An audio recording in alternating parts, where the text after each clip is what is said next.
Assalamualaikum dan selamat pagi semua. Hai, nama saya Muhammad Syarif Azman. Jadi, kenapa saya rakam video ini? Baik, saya sebenarnya adalah merupakan pesakit buah pinggang kronik tahap akhir. Pada permulaan saya didiagnos sakit kronik ini, sejujurnya saya berasa sangat tidak berdaya dan sebenarnya sangat mengharapkan ada lebih banyak info dan pengetahuan untuk saya menghadapi sakit ini. Alhamdulillah, sekarang saya mempunyai beberapa info dan pengetahuan tentang penyakit ini.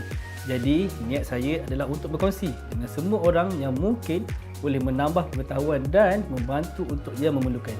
InsyaAllah, perkongsian ini juga dapat mengurangkan kebimbangan kepada pesakit-pesakit baru. Jadi, bolehkah pesakit buah pinggang tahap akhir ini bekerja? Jom, mari saya tunjukkan kepada anda. Jawapannya adalah ya. Saya sekarang bekerja sebagai seorang pelajar bandar di Jabatan Pelancongan Bandar dan Desa atau lebih dikenali sebagai Pelayan Malaysia. Jadi skop kerja saya memang memerlukan saya untuk travel untuk berbagai tujuan, sama ada untuk ke tempat kajian, kursus, ke bengkel, mesyuarat yang terletak di dalam atau luar negeri. Jadi adakah CKD ini menjejaskan kerja saya?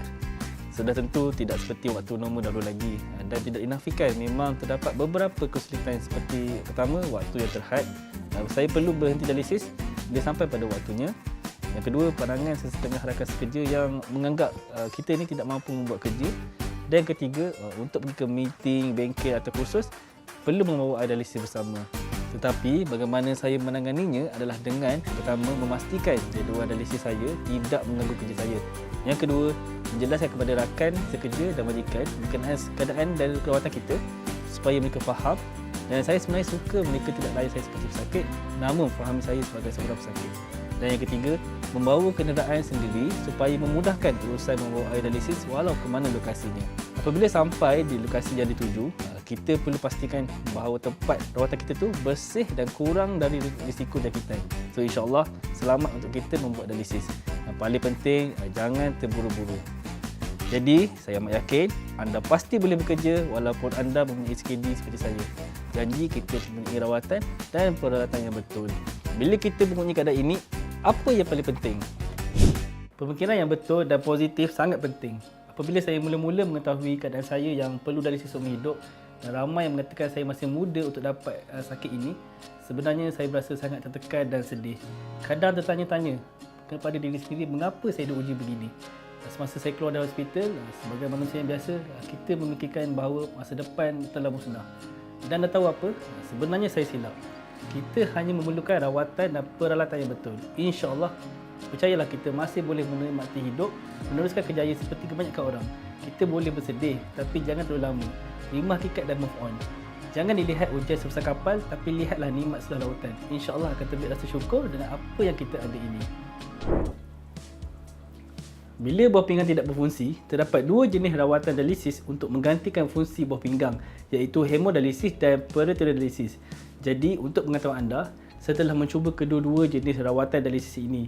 Dan sejujurnya, saya sebenarnya lebih suka menggunakan peritoneal dialisis ni kerana ia lebih sesuai dengan gaya hidup saya dan ia lebih mudah dan saya dapat menikmati kebebasan untuk ia kerana pertama, boleh dilakukan di mana-mana sahaja, janji jika ini bersih, dan ingat jangan buat dalam kereta.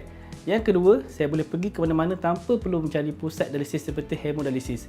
Hanya perlu membawa air dialisis sahaja. Tidak dinafikan untuk menjalani semua rawatan ini memang memerlukan masa untuk kita menyesuaikan diri, gaya hidup dan minda kita semula.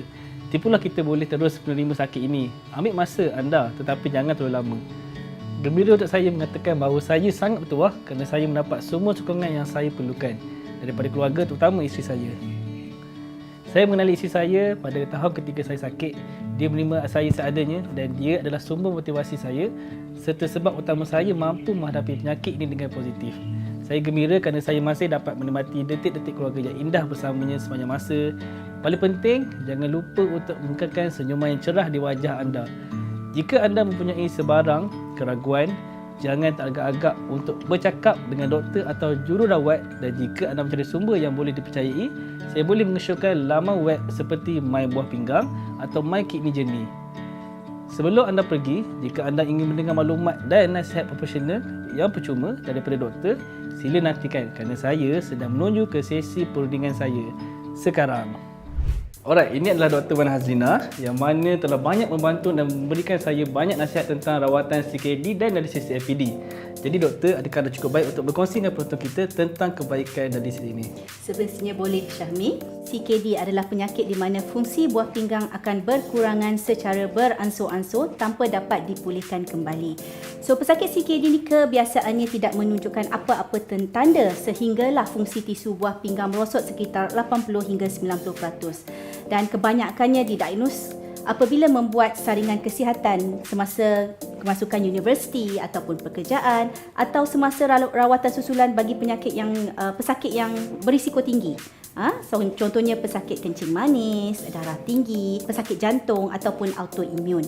So, agak malang ya Syahmi apabila pesakit yang sihat tidak bersimptom tiba-tiba datang dalam keadaan yang bersimptom dan berada pada tahap akhir penyakit buah pinggang dan memerlukan rawatan gantian fungsi buah pinggang sama ada pemindahan buah pinggang ataupun dialisis. So, sementara menunggu pemindahan buah pinggang, rawatan pilihan dialisis yang ada ialah peritoneal dialisis iaitu rawatan gantian air dialisis ataupun hemodialisis iaitu rawatan cucian darah. So, semestinya rawatan peritoneal dialisis adalah rawatan yang bagus. Ia adalah rawatan cucian gantian menggunakan selaput peritoneum di ruang abdomen.